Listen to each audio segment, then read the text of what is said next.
lódìdí lolúgbó forógbó jí ni o.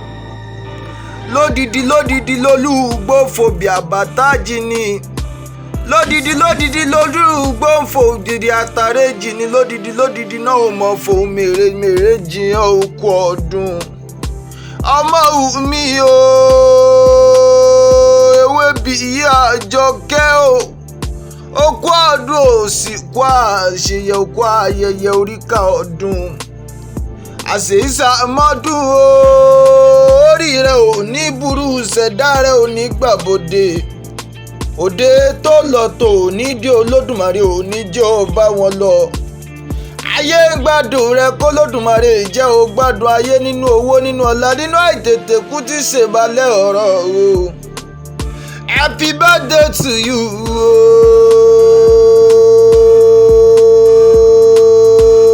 Àjọkẹ́ o. Ojú rẹ ò ní fọ́ etí rẹ ò ní dìwọ́ ò ní bùrìbùrì kó o bá wọn jíjó yà. Ọmọ aráyé ò ní fẹ́ gbá fún ọ lóúnjẹ ò ní rìn ní bèbí ẹ̀wọ̀n. Aladechanter o unisex tailor fabric source ni wọ́n sọ bí Fáráò nǹkan ò ní ṣe ò ebi ò ní pa ò ìyà ò ní jẹ ọ́ lágbára Olódùmarè ọba. Ó sọdún èyí náà kó Olódùmarè jẹ́ ó sọ ọ̀pọ̀lọpọ̀ ọdún láyé.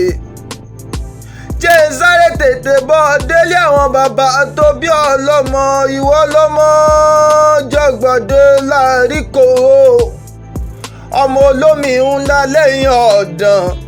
Ẹ̀yin lọ́mọ ẹlẹ́sìn mẹ́rìndínlógún, mẹ́jọ nílé o ẹ̀jọ lóko ẹyẹ gidigidi lálẹ́dẹ́ bàbá o. Ọmọ kòtò ọdún gbùrùgbùrù bẹ́ẹ̀ ni wọ́n porí kí àwọn bàbá tó bí ọlọ́mọ kórìjẹ́ ògbókò tọ́ láyé o.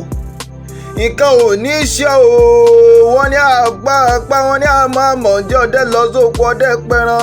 Irú ẹran kí lọ́dẹ pa wọ́n lọ́dẹ pẹran òkété kí kórè ọ̀kété tẹ́bí tara o kárùn kórè ọ̀kété odò kéré ó digbó rere. Wọ́n tún ní àpá wọn ní àmọ́ àmọ̀jẹ́ ọdẹ lọ sóko ọdẹ pẹran. Irú ẹran kí lọ́dẹ pa wọ́n lọ́dẹ pẹran ọ̀wàwà kówó wá ò wálé o ẹ̀mí gígùn kó wá ò wálé owó kó wá ò wálé. Happy birthday to you Aladechanter o. Ẹ bá mi pè é kórì rẹ̀ owó